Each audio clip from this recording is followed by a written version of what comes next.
Fala pessoal, sejam bem-vindos ao Caminho da Aprovação.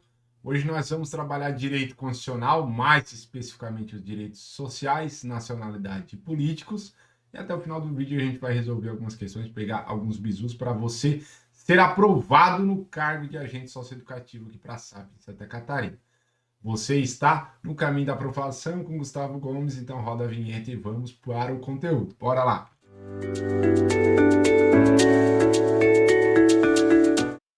Bora, galera! São direitos sociais. O que são direitos sociais aí, Gustavo? Que vem sendo tratados aí no artigo 6º da Constituição.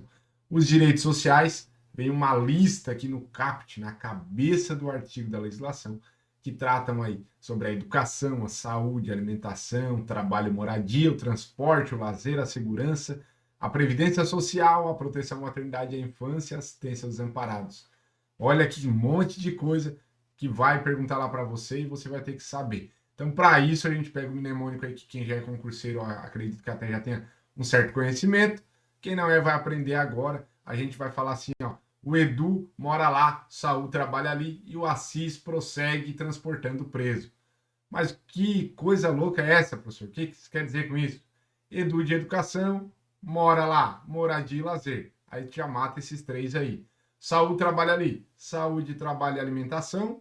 Assis prossegue de assistência aos desamparados, de proteção à maternidade e à infância e de segurança, e o transportando de transporte, e o preso, aí não é de preso, de presídio ou de direito penitenciário, mas sim de previdência social, social, previdência social. Fechado?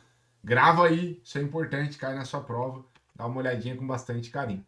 Ainda tratando das assertivas aqui sobre direitos sociais, a gente percebe no inciso 4 sobre o salário mínimo, tratando aí que ele é nacionalmente unificado e tratando da vedação da sua vinculação. Só tem algo importante a tratar, então o salário mínimo é nacionalmente unificado, capaz de atender as necessidades vitais, básicas, ele vem tratando disso. Só que tem um informativo 1007 do STF, foi decidido em plenário, onde o patamar diferenciado para o preso, remuneração prevista lá na LEP, que trata de ser um valor menor que o salário mínimo, foi considerado constitucional, dizendo que isso não viola os princípios da dignidade da pessoa humana e da isonomia. Então fica atento aí, a prova talvez não aprofunde tanto, mas dentre os incisos ali que a gente percorre no artigo 6º, esse aqui, esse informativo me chamou um pouquinho a atenção, e agora de 2021, não é tão velho, né? 3 anos, na verdade é até de certa forma novo, você pode ficar aí dando uma olhadinha. Também aqui, ó, eu gostaria de chamar a atenção para vocês, deixa eu trazer para minha telinha aqui, olha só. Eu gostaria que você percebesse que existe na Constituição Federal uma obrigatoriedade da educação das crianças de 4 a 17 anos. E aí pode haver pegadinha agora no que eu vou te mostrar na tela, que é quando os direitos sociais são garantidos do nascimento até os 5 anos. Aqui é uma garantia de creche e pré-escola do nascimento até os 5 anos. Então eles fazem pegadinha quando botam lá a questão da obrigatoriedade dos 4 aos 17. Fica atento a isso para você não colocar o X no lugar errado, beleza? Agora, saindo um pouquinho dos direitos sociais e adentrando os direitos de nacionalidade, a gente vai verificar que são brasileiros natos, e vem 3 situações específicas, e você precisa saber isso aqui. Precisa saber por quê? Eles costumam trabalhar, fazer pegadinhas, mas se você pegar a essência e a ideia principal, você vai conseguir aí colocar o X no lugar certo e ser o novo agente socioeducativo. Galera, aproveitando que eu estou na telinha inteira aparecendo para vocês aqui, gostaria que vocês dessem um like e se inscrevessem no canal para ajudar a gente cada vez mais a caminhar nesse crescimento de divulgação e democratização do conhecimento. Então dá um like aí, se inscreve no canal e compartilha o máximo possível esse vídeo com as pessoas que você acredita que vão achar interessante estudar para concurso público aí. Fechado? Então volta ali, ó. São brasileiros natos, são brasileiros natos. E aí eles para nós quem? Quem são os brasileiros natos? Os nascidos no Brasil, então critério jus solis, aqui está falando do solo, né? Então, iuris solis, do solo, da terra, eles são os que nascerem aqui no Brasil, ainda que de pais estrangeiros, desde que esses pais não estejam a serviço do país deles. Fechado? Então, por exemplo, um americano e uma suíça que tiveram um filho aqui no Brasil. Nenhum dos dois está a serviço do país deles, então a criança vai ser brasileira nato. Fechado? A linha B diz que os nascidos no estrangeiro de pai brasileiro ou mãe brasileira, desde que qualquer deles esteja a serviço do Brasil. Então, por exemplo, temos aqui um cidadão que foi para a Inglaterra, embaixador do Brasil lá, representa a República Federativa do Brasil lá, está a serviço do Brasil. O filho que nascer lá vai ser brasileiro nato, porque ele está representando o país. E ainda nessa situação, temos a questão dos estrangeiros de pai brasileiro ou mãe brasileira. Então, olha só, dois compartimentos aqui para nós analisarmos. Primeiro, se a mãe vier a registrar a criança na repartição pública brasileira. E o segundo, a criança, depois da maioridade, vier a residir no país e optar por ser de nacionalidade brasileira. Então, eu tenho até um exemplo aqui. O meu sobrinho, a minha irmã e meu cunhado são brasileiros, não estavam a serviço do Brasil, moravam fora do país. Tiveram ele, e aí ele foi registrado numa repartição pública brasileira. Fizeram o RG dele aqui, registraram ele certinho, e aí então ele já ficou sendo brasileiro. Se mesmo assim eles não tivessem feito isso, após a maioridade, ele vindo a residir no Brasil, ele poderia optar a qualquer tempo por ser considerado brasileiro, e esse brasileiro nato. Fechado? Agora aqui, ó, olha só, já até fiz umas anotações aqui para vocês enquanto eu estava revisando a matéria. Naturalizados. Questões bem importantes aqui, ó. Se for de língua portuguesa, país originário de língua portuguesa, é 1 ano mais idoneidade moral.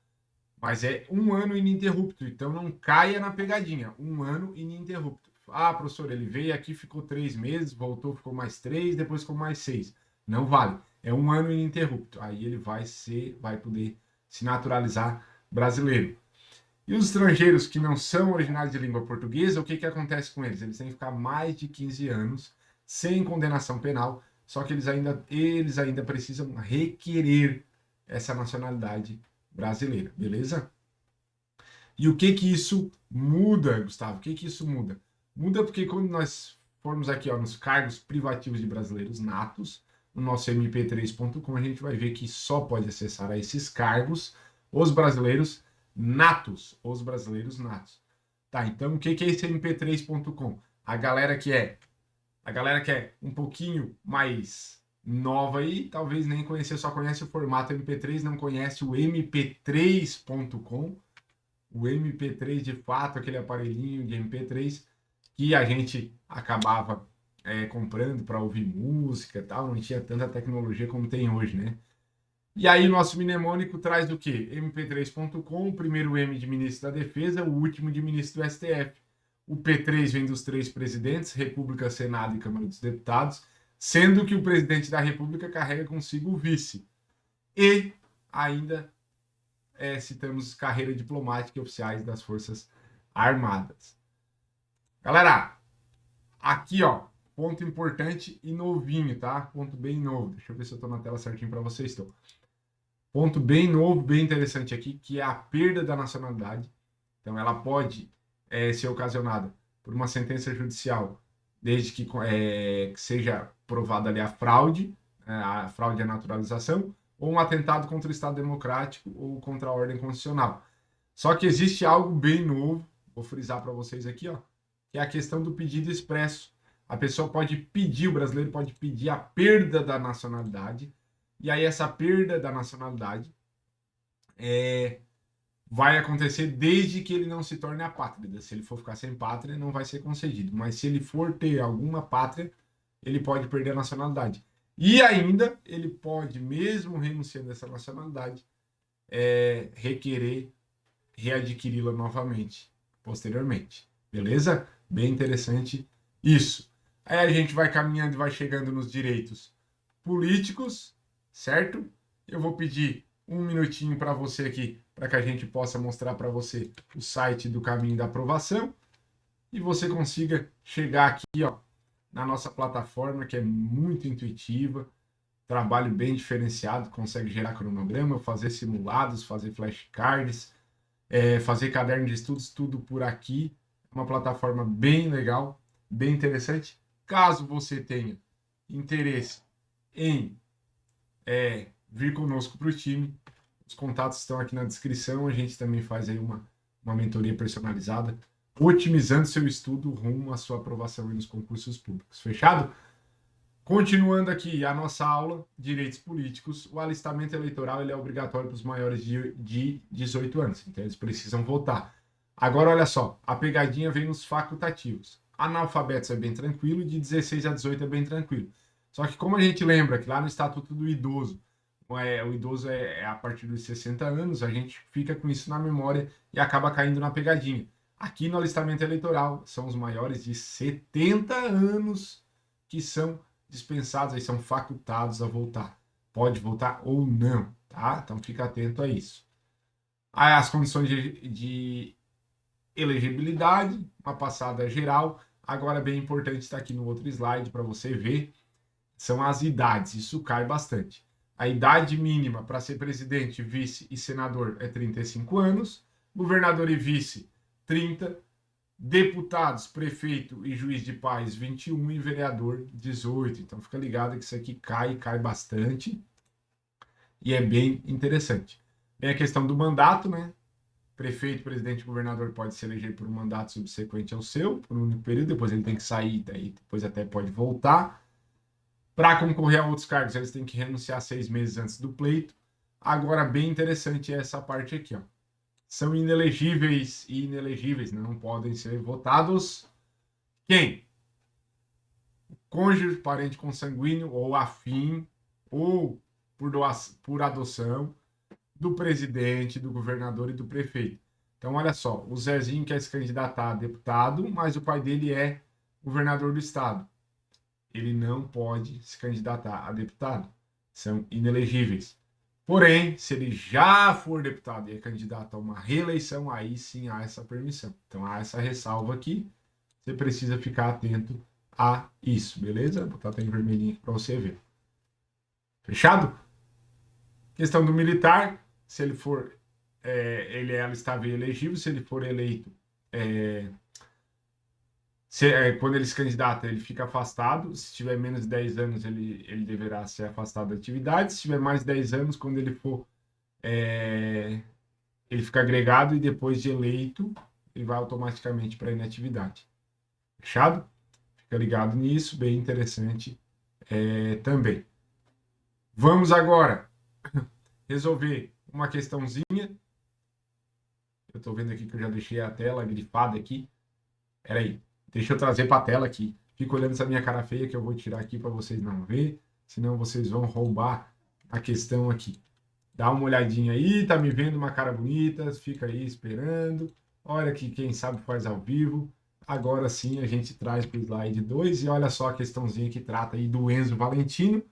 O Enzo Valentino nasceu na França durante o período em que sua mãe atuava como embaixadora do Brasil em Paris. Então, a mãe dele era embaixadora do Brasil em Paris e ele nasceu na França. Ela estava a serviço do Brasil, logo o Enzo Valentino é o quê? É brasileiro nato, cara.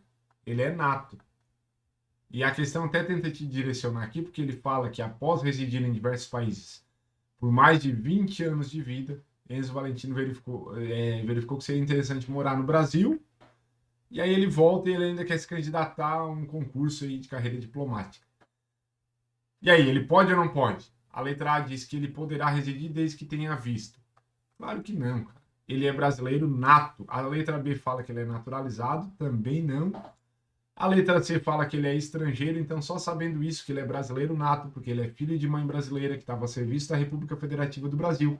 A gente já sabe que sim, ele é brasileiro nato, como diz na C, e portanto ele poderá ingressar em território nacional, quando bem entender, ele poderá prestar concurso para a carreira diplomática. Então aí a letra C é a correta. A gente vai finalizando por aqui. Um abraço, fica até a próxima. Tá aqui mais vídeos sobre a SAP para você ser aprovado. Abraço!